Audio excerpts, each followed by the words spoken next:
Beleza? Vem aí mais um vídeo aí do Professor Olavo. Curtam, compartilhem, se inscrevam no canal, apoiem nosso canal. Quem tiver condições também, se inscreva aqui no Brasil Sem Medo. Assine aqui o jornal do Professor Olavo. E vamos lá, vamos mudar o Brasil. Valeu, forte abraço. O elemento de fé, como diz o apóstolo, né, é o conhecimento que você pode ter das coisas ainda não vistas. Não é isso? Mas, ora, qualquer promessa é assim. O sujeito promete casar com a mocinha e ela acredita. Por quê? Ele nunca mentiu, nunca fez sacanagem nenhuma e tal. Então ela prometeu que vai casar, ela acredita. O que é que tem de irracional nisso aí? Não tem absolutamente nada. É uma questão de razoabilidade também. Ao contrário, a desconfiança é que seria irrazoável. E por que temos a desconfiança? Porque temos dentro de nós o pedaço gnóstico do cérebro, que é o terror, vamos dizer, do cosmos entendido como uma máquina mortífera voltada contra nós. Qualquer coisa de ruim que nos aconteça nos infunde esse sentimento. E automaticamente começa a racionalização. Tá certo? Você começa a demonstrar que Deus está contra você, que Ele quer te destruir, que Ele quer te sacanear, que Ele quer fazer sofrer durante a vida e mandar para o inferno depois de morto. Tá certo? Bom, tudo isso tem uma consistência lógica interna. Tá certo? Se não tivesse, não convenceria ninguém, não haveria nenhum gnóstico no mundo.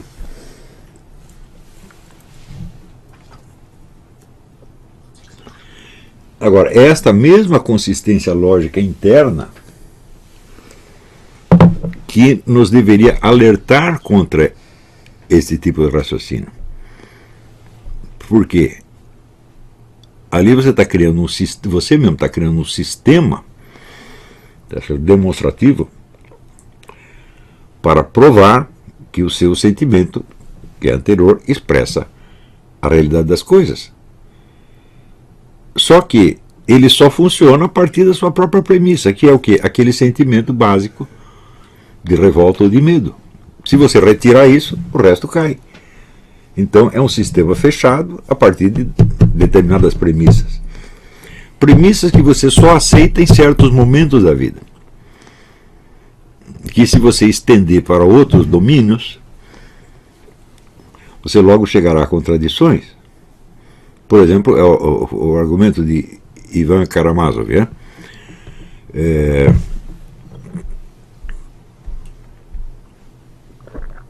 Se existe injustiça e sofrimento na vida, ele não será corrigido pelo juízo final, porque no juízo final haverá os condenados e, portanto, o sofrimento vai continuar. Então, vai ser injustiça de qualquer maneira. Tá certo? Muito bem. Qual é a premissa disso aí? É que os maus não são maus, foi Deus que obrigou eles a fazer o mal. Não é isso? Agora, quem já viu a quantidade de mal que um ser humano é capaz de fazer, falou, olha, eu não vejo nada de errado em que esse sujeito sofra por toda a eternidade. Porque ele não vai se corrigir, ele não quer a salvação, ele não quer nada, ele quer isso mesmo, isso é a vida dele. Então, embora nós possamos querer a salvação de todos seria a consagração final da injustiça. Então você vai ver, vamos dizer, o condenado e o carrasco serem ambos premiados, tá certo? A vítima e o assassino serem ambos premiados por igual. Bom, é absurdo. Mas, partindo dos princípios do Ivan Karamazov, é coisa inteiramente lógica que vai te levar à conclusão final. Mas qual é essa conclusão final? Disse, bom, se tudo é o reino da injustiça, então, evidentemente, não há distinção entre o bem e o mal. Então, se não há distinção entre o bem e o mal, tanto faz eu fazer uma coisa ou fazer a outra. Mas isto vai modificar em algo o reino da injustiça? Também não. Então, a única conclusão final do Ivan Karamazov é a total impotência. Quer dizer que, no caso, a revolta cósmica, ela é absolutamente inconsequente. Ela não leva a nada. Nenhuma ação é possível com base nela. exceto a ação destrutiva que se autodestrói. E isso é praticamente a definição do espírito revolucionário moderno. Quando nós vemos hoje, acompanhando a história da evolução do marxismo, você vê que depois de 150 anos, um século e meio decorrido mais de um século e meio decorrido desde o Manifesto Comunista, e você vê hoje toda a esquerda mundial financiada pelas fortunas globais, pelos megabilionários, e trabalhando para impor o império deles, eu digo, meu Deus do céu, se existe um tiro que saiu pela culatra, é este. É exatamente o contrário. Hoje a esquerda mundial o que é? É a defesa de privilégios elitistas contra a maioria da população. Então, as pessoas têm consciência disso? Claro que não. Mas elas raciocinam na base do quê?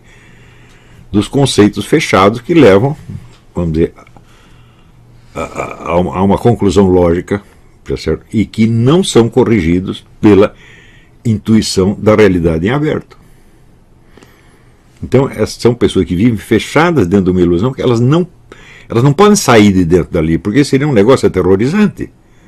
Sobretudo se o nego passou 30, 40, 50 anos dedicando-se a isso, sei lá, se ele é o Rui Costa Pimenta, fala, bom, isso aí não tem mais jeito. Ele não pode acordar, na hora que ele acordar ele morre, né? Ele diz, pô, mas eu estou aqui trabalhando para o Jorge Soros, eu estou trabalhando para o grande capital, ao contrário de tudo que eu pensei na minha vida inteira, eu falei, está, esta é a sua realidade, né? Então, não importa para onde vá a revolta gnóstica, ela sempre vai chegar em contradições. Não são contradições lógicas, são contradições existenciais. Ou seja, são impossibilidades materiais objetivas.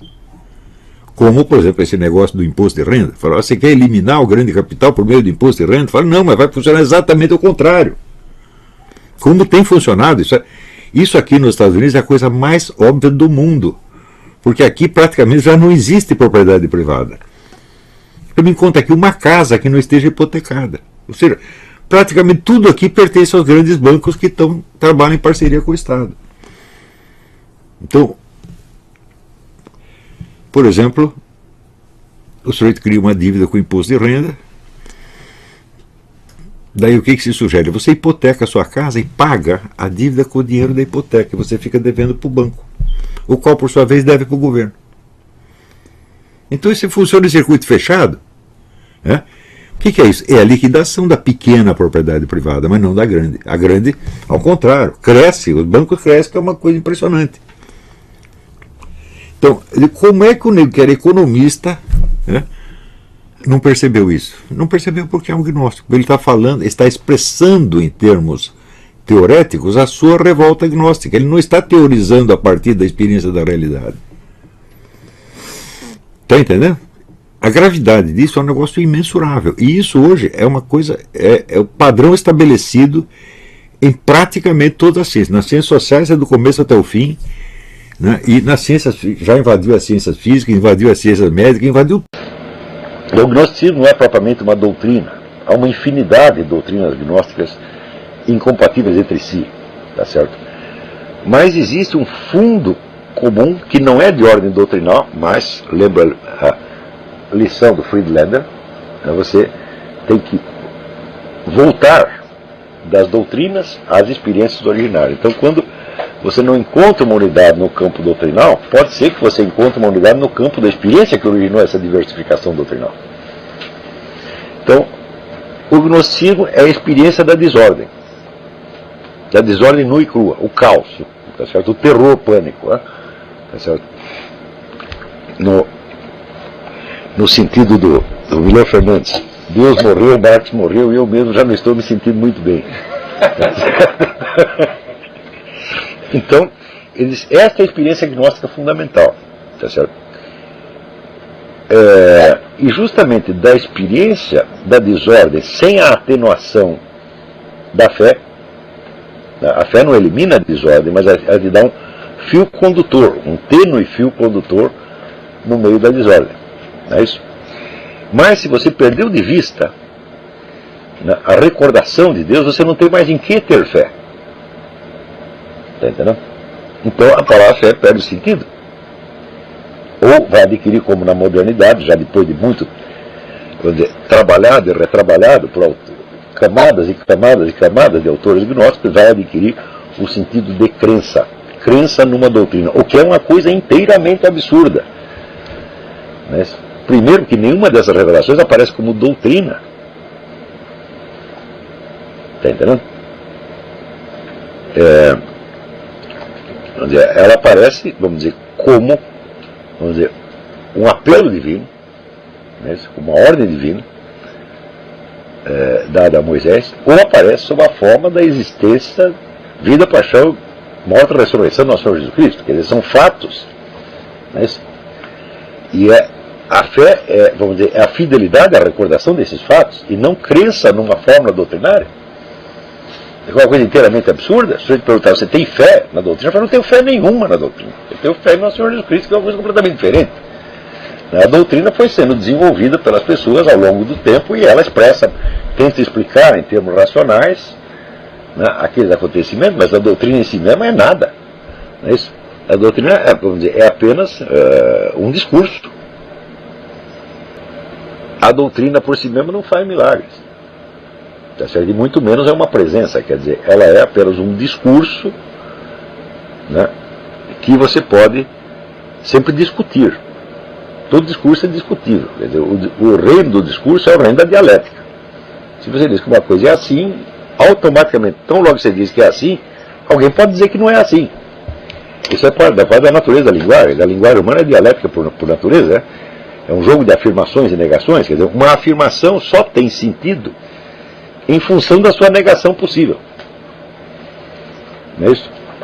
Então, quando o conteúdo da revelação se transformou inteiramente em doutrina, ele se torna automaticamente objeto de discussão, e daí aquilo não para mais. E quanto mais discute, mais você vai parar longe dos fatos a que você estava se referindo inicialmente.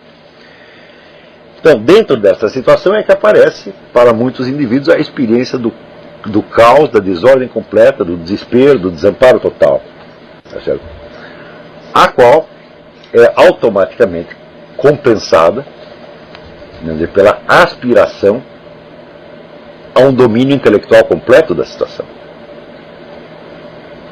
Tá certo? Quer dizer, quanto mais desesperado e perdido o sujeito está, mais ele se apega, vamos dizer, à possibilidade de um discurso final completo que resolva todos os problemas. Tá certo? Então, o gnosticismo aparece como experiência do caos e como proclamação de uma ordem total hipotética. Mas quanto mais proclama esta ordem total hipotética, mais desesperado o sujeito fica, evidentemente. Tá certo? Então,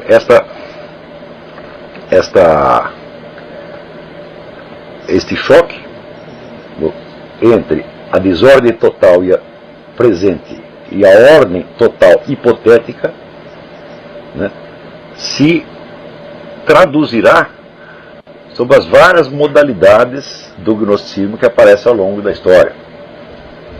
Né, alguns como sob a forma, por exemplo, do evasionismo.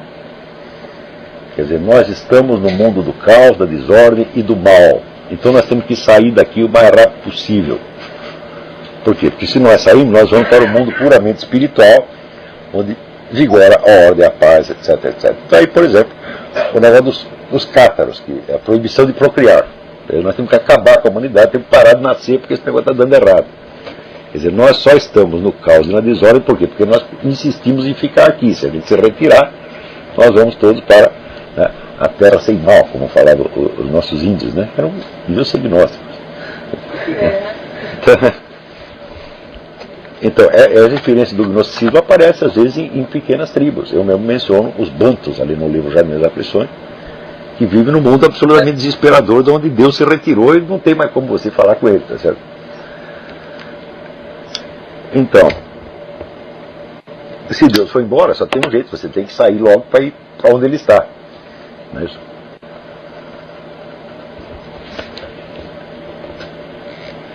Uma outra, segunda variedade de gnosticismo é projetar esta ordem total no futuro. Quer dizer, nós estamos dentro da desordem, e a ordem não existe como realidade atual, como realidade permanente. A ordem é um futuro. Tá certo? E daí vai sair, vamos dizer, as variantes ativistas do gnosticismo que tentam criar um mundo melhor, outro mundo possível, etc, etc. Né?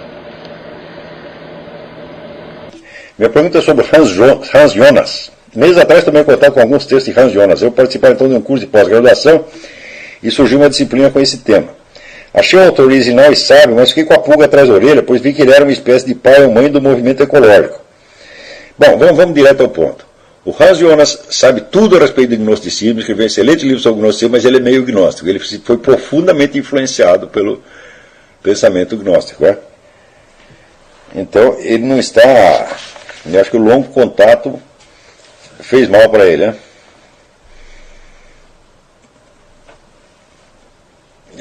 O que a gnose tem a ver com isso? Bom, eu já expliquei para vocês o seguinte: a gnose não é propriamente uma doutrina.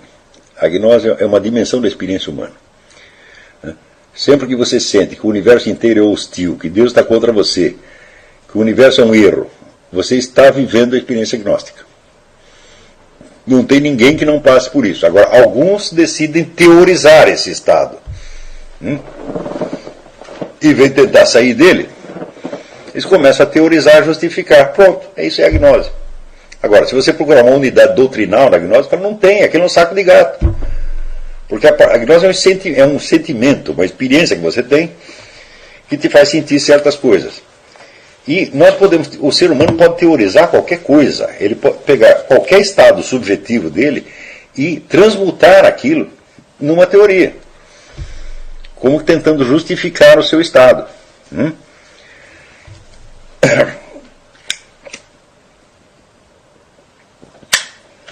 E as justificações podem ser, você pode tirar de onde você quiser.